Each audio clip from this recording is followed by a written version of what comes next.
Welcome to Spax Technologies. இது HTML CSS web பேஜில் episode 1. இன்றைக்கி நம்ம என்ன பண்ண போகிறோம்னா, இந்த இமேஜில் இருக்கிற மாதிரி நம்ம ஒரு HTML CSS யூஸ் பண்ணி ஒரு வெப் பேஜை வந்து க்ரியேட் பண்ண போகிறோம். அதுக்கு இனிஷியலாக ஃபர்ஸ்ட் ஆஃப் ஆல் என்ன பண்ணணும்னா, ஒரு HTML ஃபைலை வந்து நம்ம இப்போ க்ரியேட் பண்ணிக்க போகிறோம். இது நான் டெஸ்க்டாப்பில் ஒரு ஃபோல்டர் கீழே இப்போ நான் ஸ்டோர் பண்ணி வச்சுக்கிறேன். இதோட ஃபைல் நேம் வந்து இண்டெக்ஸ்ன்னு கொடுத்து நம்ம HTML டைப்பாக வந்துட்டு சேவ் பண்ணிக்கப்போம். ஓகே, இதில்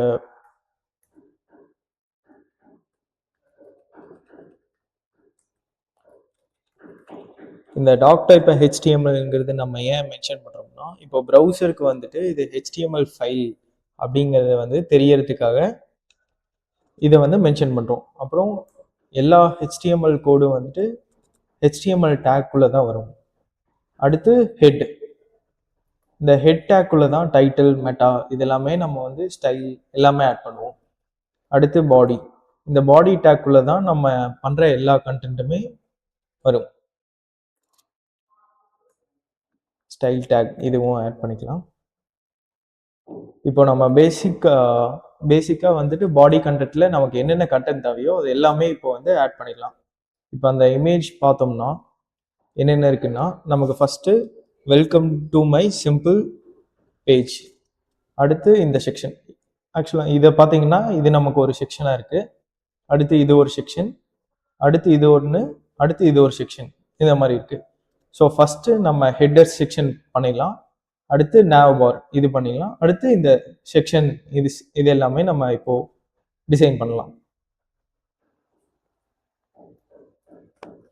ஃபஸ்ட்டு ஹெட்டர்ஸ்குள்ளே h1 டேக், h1 டேக்ல வந்து வெல்கம் டு மை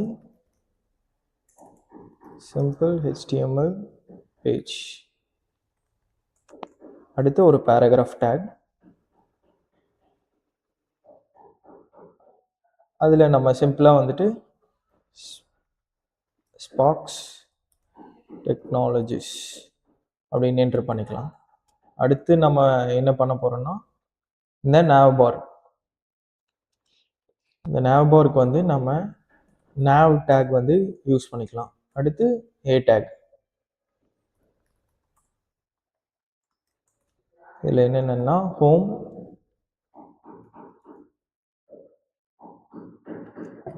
அபவுட், அப்புறம் கான்டாக்ட், இது மூணுமே ஆட் பண்ணிக்கலாம். அடுத்து நமக்கு என்னென்ன செக்ஷன் இருக்குன்னா, 2 செக்ஷன், ஒன்று ஹோம் செக்ஷனோட டீட்டெயில், அப்புறம் அபவுட் செக்ஷனோட டீட்டெயில். இதை வந்து நம்ம செக்ஷன்ங்கிற டேக் கீழே வந்து ஆட் பண்ணிடலாம். அடுத்து டைட்டில் நமக்கு இருக்கு. இந்த டைட்டில் ஹோம் செக்ஷனுங்கிற டைட்டில் வந்து h2 டேக்லையும், அது கீழே இருக்கிற டிஸ்கிரிப்ஷனை வந்து நம்ம p டேக்லையும் ஆட் பண்ணிக்கலாம்.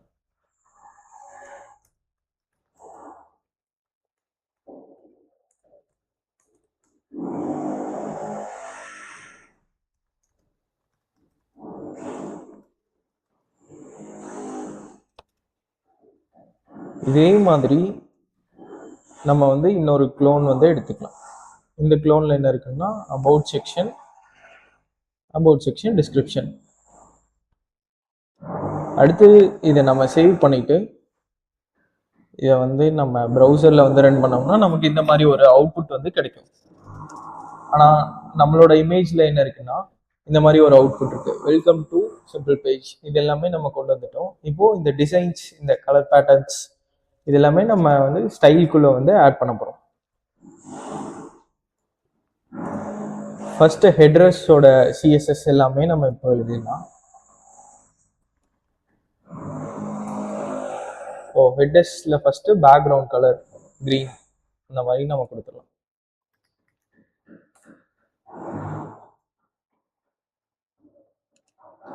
இது ஒவ்வொரு டைம் நம்ம வந்து HTML பேஜை வந்து சேவ் பண்ணிட்டு நம்ம அவுட்புட்ல வந்துட்டு ஒவ்வொரு டைம் நம்ம ரெஃப்ரெஷ் பண்ணணும். ஓகே, இப்போ வந்து பேக்ரவுண்ட் கலர் வந்து சேஞ்ச் ஆயிடுச்சு.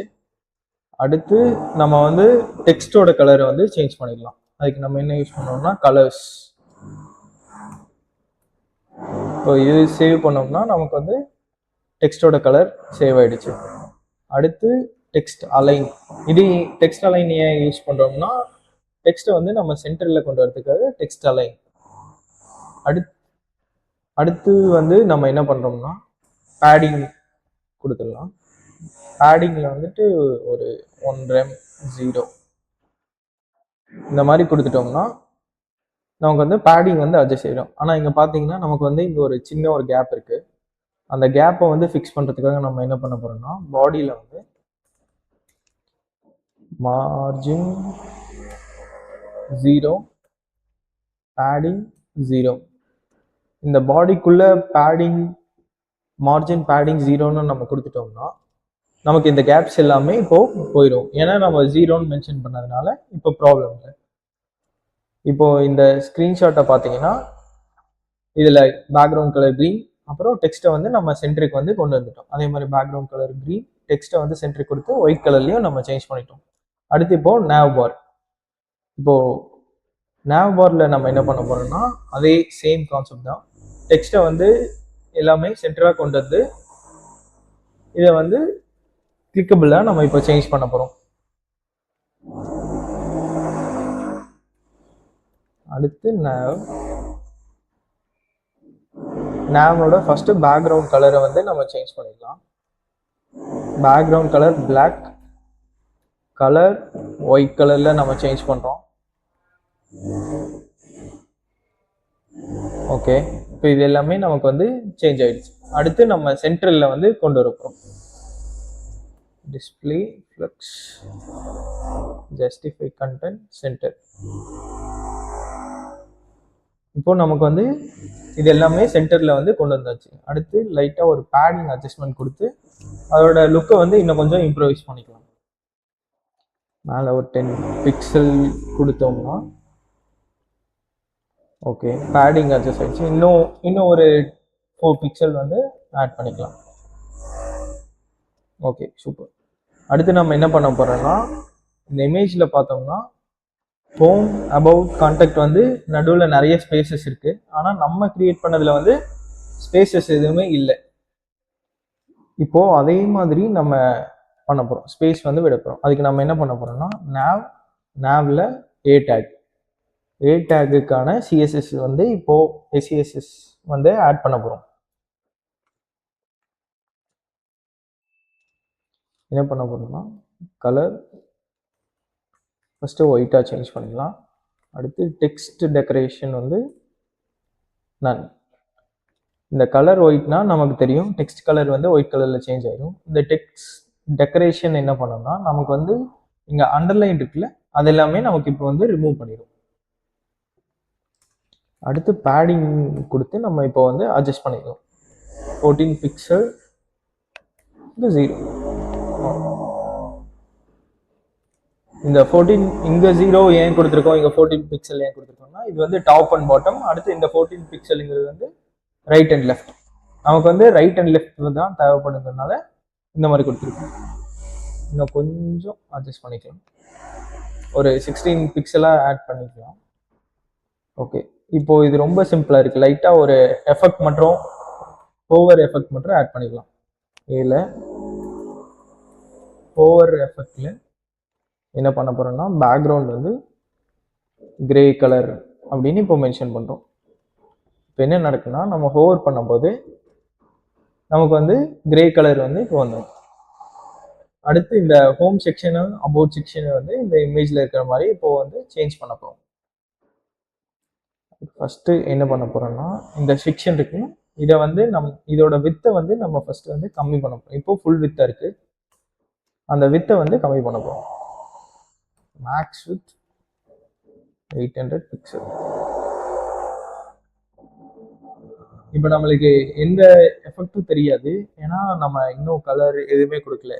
இந்த கார்டோட டிசைன் மாதிரி நம்ம இப்போ பாக்ஸ் ஷேடை கொடுத்து பார்டர் ரேடியஸ் வந்து ஆட் பண்ண போறோம். பாக்ஸ் ஷேடோ 0 பிக்சல் நம்ம ஒரு 10 பிக்சல் கொடுத்து RBGA 0, ரெட் 0, க்ரீன் 0, ப்ளூ 0 கொடுத்தோம்னா நமக்கு வந்து பிளாக் கலர் வந்து கிடைச்சிடும். இதில் ஒப்பாசிட்டி வந்து நம்ம 0.1 வந்து ஆட் பண்ணிக்கலாம். ஏன்னா நமக்கு ரொம்ப டார்க்காகவும் வேண்டாம், ரொம்ப லைட்டாக இருந்தாலே போதுங்கிறதுனால 0.1 வந்து கொடுத்துருக்கோம். நமக்கு இப்போ பாக்ஸ் ஷேடோ வந்து ஆட் ஆயிடுச்சு. இது இந்த கார்டில் இருக்கிற மாதிரி நம்ம இதை வந்து சென்டருக்கு வந்து இப்போ மூவ் பண்ண போகிறோம்.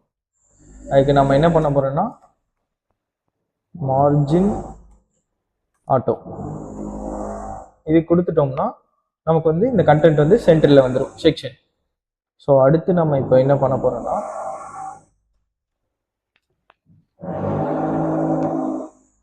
பேடிங் வந்து கொடுத்து அட்ஜஸ்ட் பண்ணிக்கலாம். பேடிங் 10 பிக்சல் கொடுத்தோம்னா நமக்கு வந்து இப்போ பேடிங் வந்து ஆட் ஆயிடுச்சு. அடுத்து மார்ஜின் கொடுத்து டாப் அண்ட் பாட்டம் ஒரு 15 பிக்சல் கொடுத்துட்டு ரைட் வந்து நமக்கு தேவைப்படுது, அதனால இது வந்து நம்ம ஆட் பண்ண வேண்டாம்.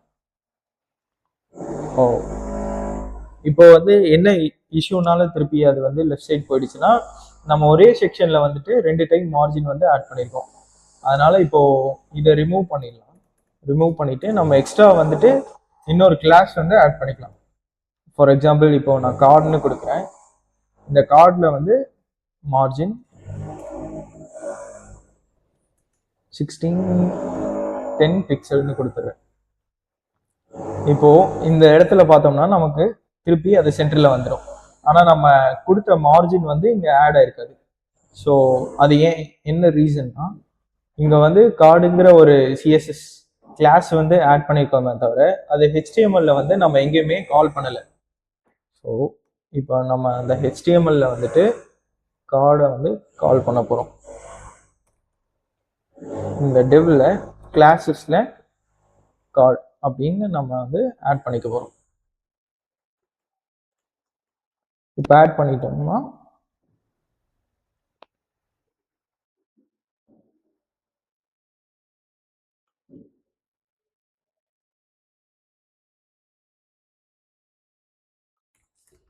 அடுத்து நம்ம பேடிங் கொடுத்து இன்னும் கொஞ்சம் அட்ஜஸ்ட் பண்ணிக்கலாம்.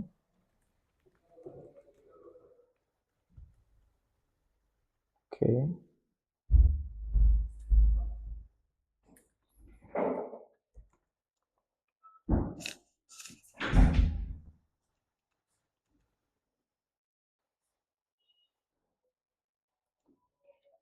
ஓகே.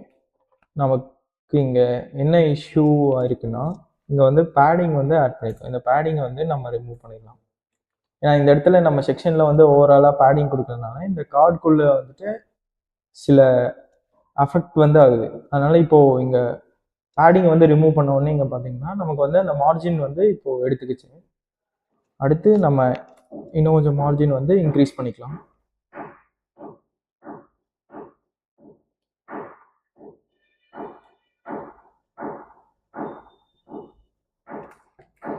இங்கேயும் வந்து நம்ம பேடிங்கும் ஆட் பண்ணிக்கலாம். ஒரு 12 பிக்சல் வந்து பேடிங் ஆட் பண்ணிட்டோம்னா இப்போ நமக்கு இந்த இடத்துலையும் பேடிங் வந்து அட்ஜஸ்ட் ஆயிடுச்சு. ஸோ நம்ம அடுத்து வந்து அபவுட் செக்ஷனில் என்ன பண்ண போகிறோம்னா இந்த கிளாஸை நம்ம போய் கால் பண்ண போகிறோம். இந்த டிவ்க்குள்ளே இதை ரேப் பண்ணிட்டோம்னா